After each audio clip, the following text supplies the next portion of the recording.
Welcome to Chapter 12, Section 8, Congruent and Similar Solids. This is for Integrated Math 2 or IM2. So I'm going to be reusing some of these videos from a previous video, so the problem numbers may not quite match up, although you will see a title at the bottom to let you know which number it's supposed to be.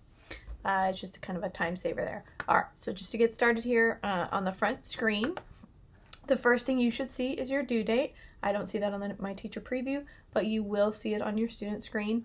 The second thing is the number of attempts. We always have unlimited attempts on homework, tests, and quizzes.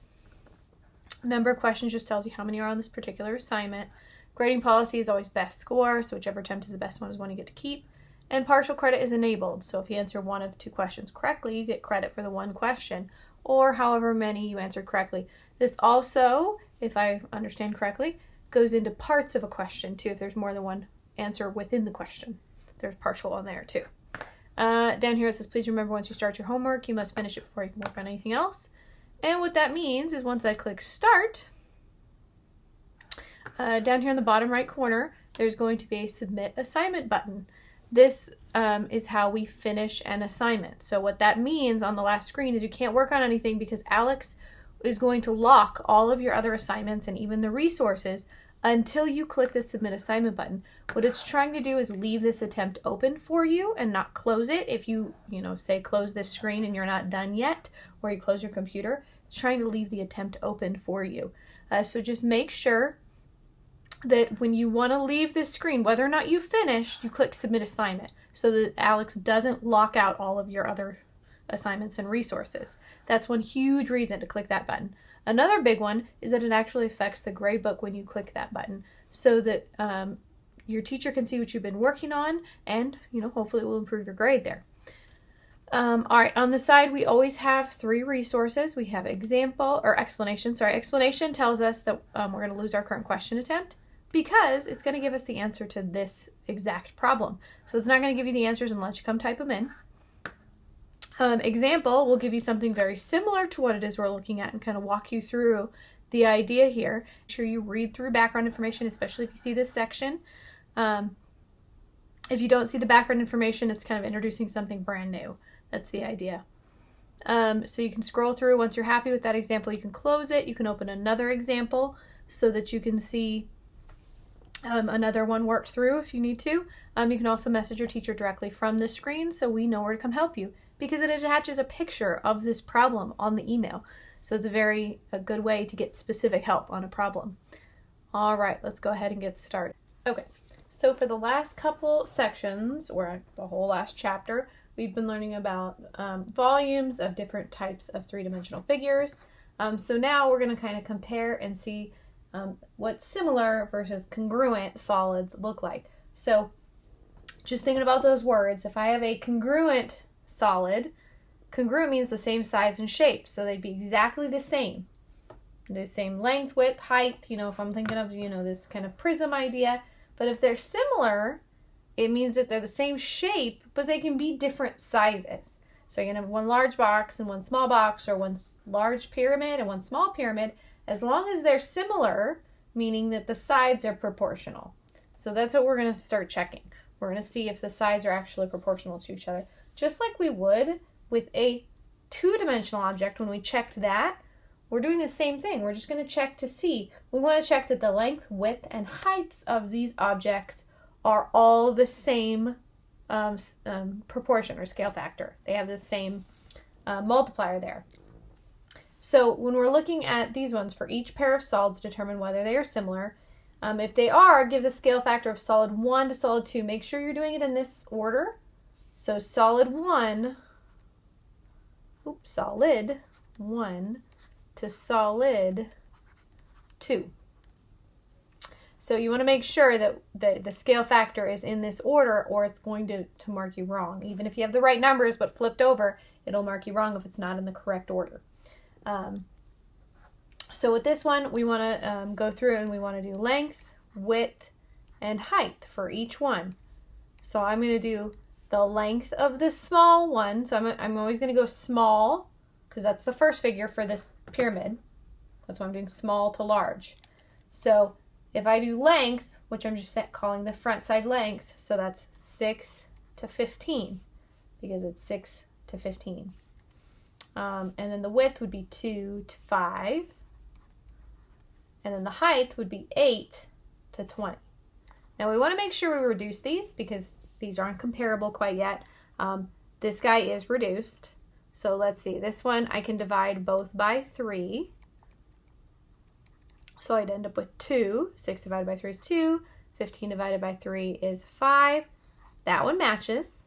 So now this one, I just need to make sure if I reduce it, does it reduce down to the same thing? And they can both divide by 4. So 8 divided by 4 is 2. 20 divided by 4 is 5. So that is similar. So now I click similar and I have to type in the scale factor. If they were not all the same scale factor, then I would click not similar. That's how I know they're the same, or they're similar, because they're all the same. All right, so let's go to the next one here. I'll switch up colors just so we can kind of see the difference on the screen. So we'll go length, width, and height again. I'll spread them out. I don't know why I wrote them so close. All right. So now we have the large figure to the smaller figure, or solid 1 to solid 2. So I'm going to go length, length. So it's going to be 21 to 6. Width, width. So 9 to 5. And then 36 to 20 for the height. 36 to 20. So we can go through and try to reduce these. I can divide both of these by 3. So I get 7 and 2. This does not reduce, so these are both reduced. 36 and 20, those both divide by 4. Let's see. So we get 9 and 5. So I do get 9/5 for 2 of them, but this third one doesn't work. 7/2 isn't going to be the same scale factor there. So we're going to click not similar. So they made them look similar on purpose. Don't trust the diagram. So scale, the figures are not drawn to scale. Trust the numbers. Actually work out the numbers there. All right, so now let's go with pink here. So we're going to do the same thing, but instead of length, width, and height for a cone, we're going to look at the diameter or radius, whichever one they give you. In this case, they're giving us the diameter, and then they're giving us the height. So the diameter of solid 1 is 7, the diameter of solid 2 is 8, and the height is 28 for solid 1 and 32 for solid 2. So this guy's already reduced. This one, let's see, it does divide by 4 again. So we end up with 7 and 8. So those are similar. And 7 eighths. All right. So now it says a designer builds a model of a sports car. The finished model is exactly the same shape as the original, but smaller. The scale factor is 3 to 16. So they're not necessarily giving us what 3 to 16 means. It could mean 3 inches to 16 feet. Maybe, I guess. I'm kind of guessing at that. That would seem like it would be a longer car, but because most cars I think are about 20 to 25 feet. But we don't necessarily know exactly what this scale means. They're just telling us it's 3 to 16. So find the ratio of the surface areas of the model to the surface area of the original. Find the ratio of the width of the model to the width of the original. Find the ratio of the volume of the model to the volume of the original. So I'm going to go like this, and I'm going to clear this guy out just so I have room to write. So if I have 3 to 16, and I'm going to write it like that just because I like to see it as a fraction. We read it the same way. It means the same thing. It's not a big deal either way. So this is the ratio of the lengths. So ratio of lengths, or any kind of measurement, okay? As far as just a regular, measurement along the car. How long is it? How wide is it? Or deep is it? How tall or high? What's the height of the car? Things like that. So this is the ratio of the width. We would just leave it 3 to 16. We wouldn't need to do anything to that. Now, if we're talking about surface area or any kind of area, what I'm going to do is I'm going to take this and I'm going to square it, because now we're looking at 2 dimensions. So we just take the basic scale factor and we square it. So it would be 9 and 256. Darn it, I'm trying to remember that off the top of my head and I don't remember. 16 times 16. Yep, 256. So this is this scale factor of any area, but of the surface area specifically here. Oh, darn it, why didn't it? Darn it, it's not toggling over. 256, there we go. So if they were to give you the scale factor with the area first, you would take the square root of it to come back to the basic scale factor, which would be any kind of length. Length, width, height, anything along those lines. If it asks you about perimeter, that's another length, things like that. That would all be the basic scale factor. All right, so the last one there asks us about volume. So we're going to take this basic scale factor, we're going to cube it, because now we're looking at 3 dimensions. So now we have 3 times 3 times 3, which is 27, and 16 cubed, which I don't know right off the top of my head, is 4,900, sorry, 96, not 900. So I get 27 and 4,096. All right. So this is just the idea of kind of manipulating the scale factors a little bit to go around. So depending on what you're starting with this example, I believe we're always going to start with the basic scale factor and then move to surface area or some kind of area and then volume. For the next one, we're going to apply that same idea. So it says 2 similar prisms have widths as shown. So we can calculate our basic scale factor just using that. Because now I have the width of the tall or the larger box to the width of the smaller box or prism. So now it says if the height of the prism on the left is 36 meters, find the height of the prism on the right. So now we're going to use those scale factors to actually apply it. That's what a scale factor is for. We can actually use that to find the measurements of missing pieces. So if I have the scale factor of the prism on the left, which is the larger one, to the scale factor, the width, I'm saying scale factor, on the right. So this is the scale factor, 9/4. That's going to equal, I can set it equal to this other piece here. So now it's the height is 36, and it's saying what would be the height of the other prism, the smaller one there. So now I can cross multiply 9 times question mark, which I'm just using question mark to be funny there. I can use anything I want for a variable, by the way. We use letters because it's very common. It's just something we've gotten used to using, but you can really use anything that you want. That's going to equal our other pieces cross multiplied. So, and I'm going to be a little lazy here and go times 4 just because, whoops, maybe I'm not. It's not typing in. All right, 144. And now we just solve this by dividing by 9. All right, so question mark equals, and we can divide by 9, which I believe is going to be 16. Yay! And how did I know it was going to be 16 right off the top of my head? I actually looked at 36 and 9, and I know 9 and 36, it goes in 4 times. So I actually kind of did a little bit of a reduction in my head. So I knew that there was really only going to be 4 times 4 left when I was done reducing. But that's just kind of a little bit more advanced cross-canceling, I think. All right. So if the surface area of the prism on the left is 576 meters squared, find the surface area of the prism on the right. So we just learned that if I know the factor, I can turn that into the basic factor for any kind of length, then I can turn that into the factor for area or volume.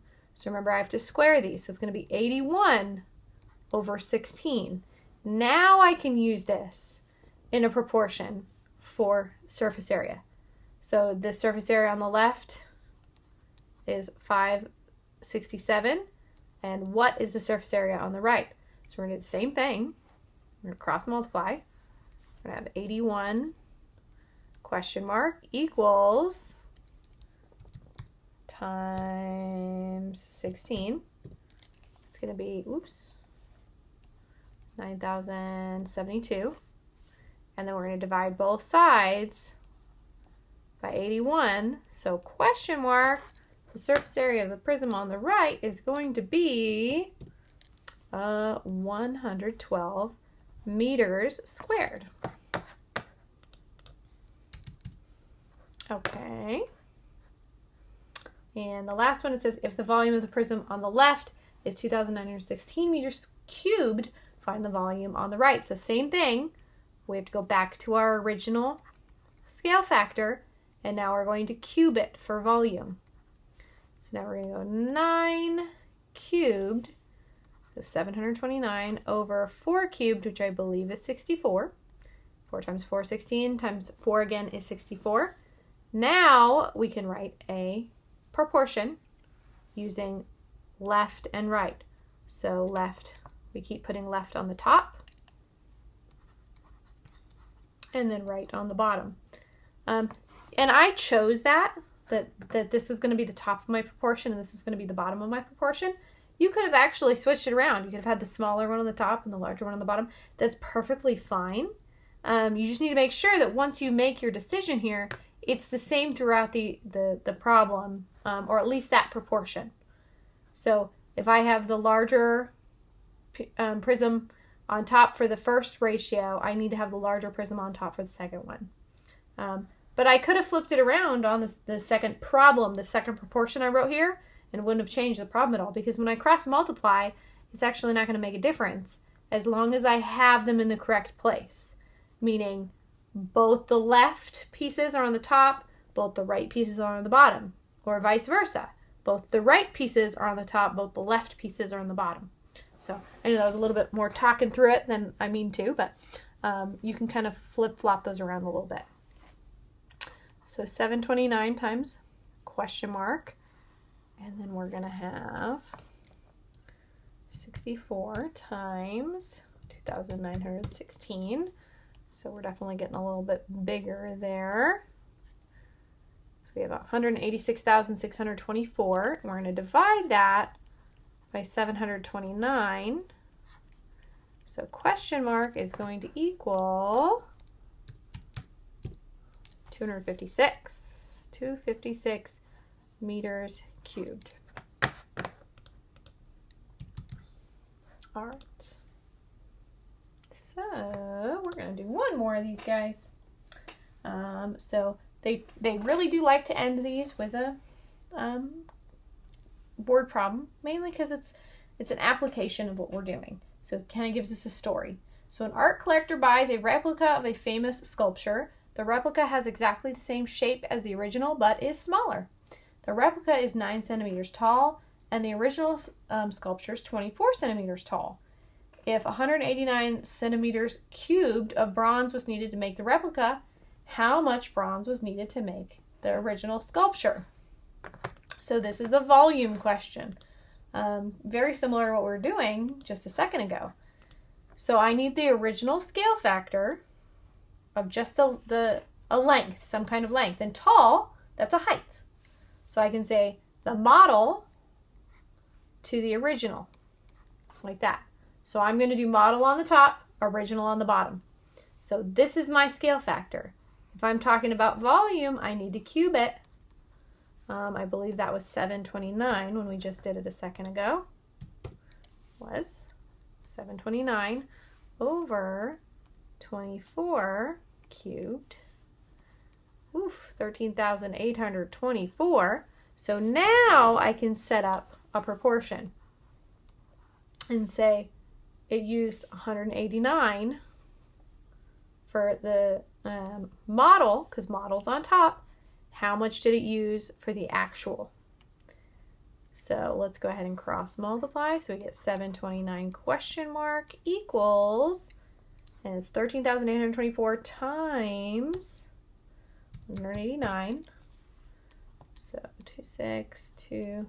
So I think that's in the millions, right? Yep. 2,612,736.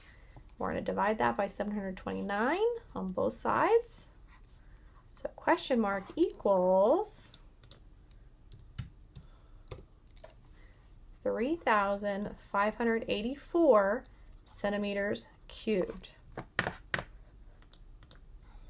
So 3,584.